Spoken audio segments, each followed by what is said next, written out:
அடிக்கிற வெயிலுக்கு குழு குழுன்னு வெள்ளரிக்காய் தயிர் பச்சடி இந்த மாதிரி செஞ்சு பாருங்கள். நான் இதுக்கு ஒரு வெள்ளரிக்காவை வாஷ் பண்ணி எடுத்திருக்கேன். தோலெல்லாம் ரிமூவ் பண்ணிவிட்டு ரெண்டாக கட் பண்ணிக்கோங்க. நடுவில் இருக்கிற சீட்ஸை ஸ்பூனை வச்சு சுரண்டிங்கன்னா ஸ்மூத்தாக வந்துடும். அதுக்கடுத்து சின்ன சின்னதாக கட் பண்ணி எடுத்து வச்சுக்கோங்க.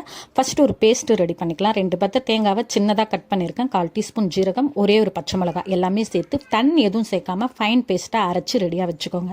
அடுத்து ஒரு கடாயில் நம்ம கட் பண்ணி வச்சுருக்க குக்கும்பரை சேர்த்துட்டு லைட்டாக வதக்கிட்டு கொஞ்சமாக தண்ணி, கொஞ்சமாக உப்பு, அரை உப்பு போட்டுட்டு ஒரு மூடி போட்டு ஒரு 5 மினிட்ஸ் வேக விட்டுடுங்க. இதை ஒரு அரை வேக்காடு வெந்துடும். அதுக்கடுத்து நம்ம அரைச்சி வச்சுருக்க ஃபைன் பேஸ்ட்டு தேங்காய் பேஸ்ட் இருக்கு இல்லையா, அதை சேர்த்துட்டு கொஞ்சமாக பெருங்காயத்தூள், உப்பு சேர்த்துட்டு நல்லா மிக்ஸ் பண்ணி விட்டுட்டு கொஞ்சம் நேரம் வேக விட்டுடுங்க. அது ஒரு 5 மினிட்ஸ் வந்துருச்சு அப்படின்னா நல்லா குக் ஆகிடும்.